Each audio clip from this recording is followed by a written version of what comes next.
ভর্তি হয় খালাসি উচ্চ বিদ্যালয়ে, সেখান থেকে এসএসসি পাস করে A+ পেয়ে।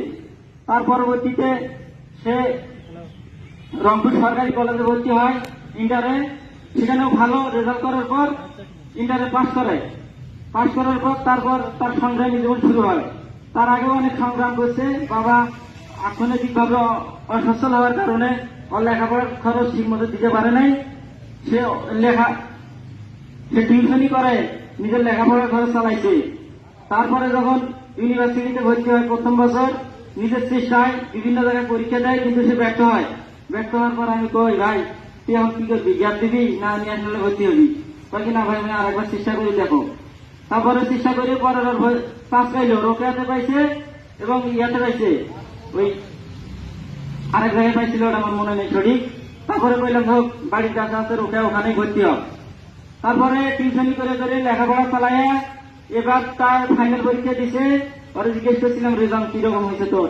কয় যে ভাই আমার ডিপার্টমেন্টে আমার রেজাল্ট আছে 2 নম্বরে, আমার তো একটা মেয়ে বেশি আছে। এবার ফাইনাল পরীক্ষাটা দিচ্ছি, রেজাল্টটা বের হলে ফাইনাল রেজাল্টটা চলে আসবে। সে একজন গরিব সব মেধাবী ছাত্র আসছিল, সে আসছিল অন্যায় প্রতিবাদকারী। সে আন্দোলন করছে, ঠিক আছে, সে একাই করে নাই, তার সাথে তার যারা সহপাঠী ছিল সবাই আন্দোলনে শহীদ হয়েছিল। কিন্তু আমার ভাইরে নির্মমভাবে হত্যা করা হয়েছে, আমার ভাইরে। অনেক ছাত্র ওখানে উপস্থিত ছিল, সবাই আন্দোলন করছে, আমার ভাইরে গুলি করে মারা হয়েছে। আমি এটার বিশ্বাস চাই। আর আমার ভাইয়ের জন্য সবাই অন্তরের অন্তঃস্থল থেকে দোয়া করবেন।